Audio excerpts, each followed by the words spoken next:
तो हेलो दोस्तों, यहाँ प्रॉफिट एंड लॉस में हमारा दूसरा इंपॉर्टेंट क्वेश्चन लेके आया हूँ, जिसमें मेरा पहला क्वेश्चन है कि एक सामान को 7% हानि की अपेक्षा 13% हानि पर बेचा जाता है, तो उसे 36 रुपए की अधिक की हानि होती है, तो वस्तु का क्रय मूल्य क्या होगा। यहाँ दिखा होगा कि कोई वस्तु है जिसे 7% हानि की अपेक्षा 13% हानि पर बेचा जाता है। ठीक, 13% हानि पर बेचा जाता है तो उसे कितने रुपए का लॉस होता है, 36 रुपए का लॉस होता है।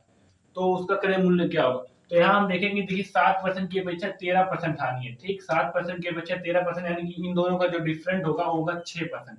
ठीक, 6% पे इसको 36 रुपए का घाटा होता है। ठीक, 6% पे 36 रुपए की हानि होती है, तो 1% पे इसको कितने रुपए की हानि होगी, 6 रुपए की। तो क्रय मूल्य क्या होगा, क्रय मूल्य आपका 100% ही होता है, तो 100% पे इसको होगा 100 इंटू 6 यानी कि 600 रुपए उसका क्रय मूल्य रहा होगा। तो इसे ऑप्शन क्या होगा, ऑप्शन 3 सही रहेगा, 600 रुपए। फिर से देखिए, यहाँ दिया है कि वस्तु को 7% की अपेक्षा 13% अधिक हानि होती है, तो उनका अंतर निकालेंगे। 13, इसमें अंतर में आपको 36 रुपए का घाटा होता है, तो 1% 6 रुपए आएगा, तो 100% क्रय मूल्य पर 600 रुपए आएगा।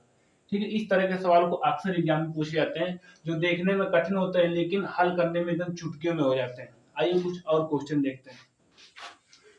नेक्स्ट क्वेश्चन है कि यदि किसी वस्तु को 5% हानि की अपेक्षा 10% प्रॉफिट पर बेचा जाता है, तो विक्रेता को 75 रुपए अधिक मिलते हैं, तो वस्तु का क्रय मूल्य क्या होगा। यहाँ देखिए क्या लिखा हो कि 5% हानि की अपेक्षा, ठीक, 10% प्रॉफिट होता है, यानी कि जो टोटल प्रॉफिट हो जाएगा उसका 15% हो जाएगा, क्योंकि यहाँ हानि भी नहीं हुई, हानि की अपेक्षा 10% प्रॉफिट हो रहा है, तो 15% हुआ, और 15% उसको मिल रहे हैं 75 रुपए अधिक।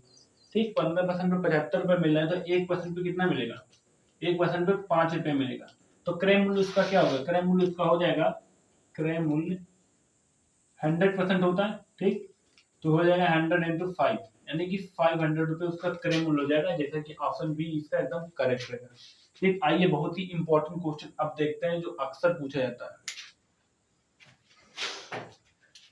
नेक्स्ट क्वेश्चन जो अक्सर सवाल पूछे थे, दिया कि एक वस्तु को 450 रुपए में बेचने पर दुकानदार को 25% की हानि होती है, वह इसे किस मूल्य पर बेचे कि उसे 25% का प्रॉफिट हो। आपके पास ऑप्शन है 500, 800, 750 या 900। तो चलिए जानते हैं। देखिए, एक वस्तु को 450 में बेचने पर दुकानदार को 25% की हानि होती है। ठीक, 25% की हानि होती है 450 रुपए में बेचने पर, यानी कि उसका जो प्राइस मूल्य हो गया 75%, प्रॉफिट उसका 75% पे ही निकल रहा है 450। ठीक, तो वो ऐसे किस मूल्य पर बेचे कि उसे 25% का प्रॉफिट हो। तो 25% प्रॉफिट के लिए उसको अपना प्रॉफिट 125% करना पड़ेगा। ठीक, 125% में जब वो बेचेगा तभी उसको 25% का प्रॉफिट होगा। तो यहाँ से हमारा जो आंसर आ जाएगा, ये हो जाएगा आपका 450। ठीक, जो बेच रहा है और जितने पे बेच रहा है और मल्टीप्लाई जितने पे वो बेचना चाहता है, जब हम इसको सॉल्व करेंगे तो आएगा आपका 750 रुपए। ठीक, तो इसका जो आंसर हो जाएगा 750 रुपए जो है।